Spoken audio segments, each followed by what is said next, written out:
Chris et Vince sur Click & Rock. Retour sur la télé-réalité, c'est la spécialité signée Fred Pierre avec une nouvelle fois un rendez-vous, mais cette fois-ci un nouveau rendez-vous. Comment que c'est quoi que c'est de quoi? Ça s'appelle Tous Ensemble. Alors qu'est-ce que c'est donc? C'est une émission sur TF1 produite par Julien Courbet. Alors c'est pas tout à fait de la télé-réalité comme d'habitude. Ouais. C'est pas des gens enfermés dans un loft qui foutent rien. Là c'est plus une émission qui vient en aide aux plus démunis, mais qui ont une maison quand même. Si t'es démuni et que t'es locataire, ça marche pas. Faut avoir une maison, mais bien pourrite. D'accord. Pas terminée de préférence, c'est mieux. Et le top du top, c'est une maison commencée, laissée à l'abandon par le constructeur et qui. Attends, tu sais qu'en Grèce, à un moment donné, ils payaient des impôts sur leur maison que si c'était fini. Donc c'est pour ça qu'ils finissaient jamais leur maison. C'est pour ça que t'as des maisons qui sont jamais finies. Je fais mon Vince en fait qui t'interjecte pendant ta chronique pour un truc qu'on s'en fout. Sauf que Vince, quand il démarre, tu l'arrêtes plus. C'est vrai. C'est pas faux. Voilà, donc il faut une. Ouais, j'ai réussi. Il faut donc une maison bien pourrite parce que et pas étanche, c'est encore mieux. Par exemple, à l'image de Nathalie et Cyril. Cette semaine, Marc-Emmanuel se rend à l'île Jourdain dans le Gers. Il doit venir en aide à Nathalie, Cyril et leurs deux enfants Lisa et Kylian. On peut plus continuer. On n'a plus de sous pour faire vivre notre famille. Ma famille, j'ai plus de sous.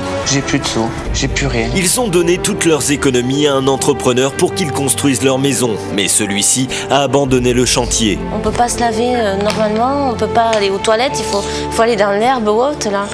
C'est la misère. Depuis plus d'un an, ils vivent dans une maison sans eau, sans électricité et sans sanitaire. Il faut tout mettre en œuvre pour leur venir en aide. Ah oui. Et le sauveur s'appelle Marc-Emmanuel. Comment? Marc-Emmanuel. Ah ok, et donc Marc-Emmanuel. Et c'est un petit peu un maçon du cœur à la française, un petit peu le leader price du maçon du cœur. Le sauveur de cette famille, pas d'équipe de designer avec lui, non, pas besoin. Mais Marc-Emmanuel ne perd pas espoir. Normal, puisque pour ne pas perdre espoir,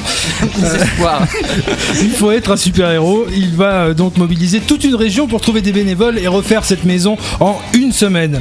Bon, quand je dis un super-héros, j'ai eu l'impression de voir un héros de BD façon Martine. Genre Martine à la plage, Martine fait du café, Martine part en voyage. Marc-Emmanuel, de son côté, prend la direction de Toulouse, située à 35 km. Martine fait ses courses. Marc-Emmanuel en profite pour se rendre dans un magasin de carrelage. Martine va aux toilettes. Marc-Emmanuel est concentré. Attention, Martine fait le trottoir. Marc-Emmanuel est en passe. Car Martine a besoin d'argent pour refaire la maison des gens. Alors Martine va à la messe. Marc-Emmanuel veut y croire. Et Martine y croit tellement que Martine organise un gangbang. Marc-Emmanuel a mobilisé des bénévoles. Martine est une grosse cochonne. Marc-Emmanuel a décidé de frapper un grand coup. Oui, mais juste avant, Martine est pleine. La pression monte. Attention les gars, Martine va exploser. Mais pour le moment, il faut vider Marc-Emmanuel.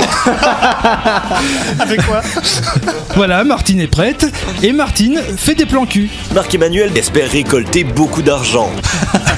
Mais comment Martine va-t-elle pouvoir assurer avec tous ses ouvriers? Ulrich aussi fait des plans. Ah, sympa Ulrich. C'est une bonne travailleuse les Ulrich.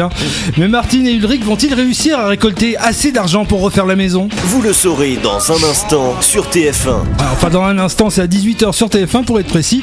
Et la suite, vous la regardez par vous-même parce que sinon ça fait chier. Merci beaucoup monsieur Fred Pierre, ce rendez-vous tous ensemble, c'est énorme, joli montage. Ah oui. Et je tiens à saluer également le réalisateur de cette émission qui a tout fait en direct. Ouais, il est très très bon. Ce qui est pas facile. Chris et Vince sur Click & Rock.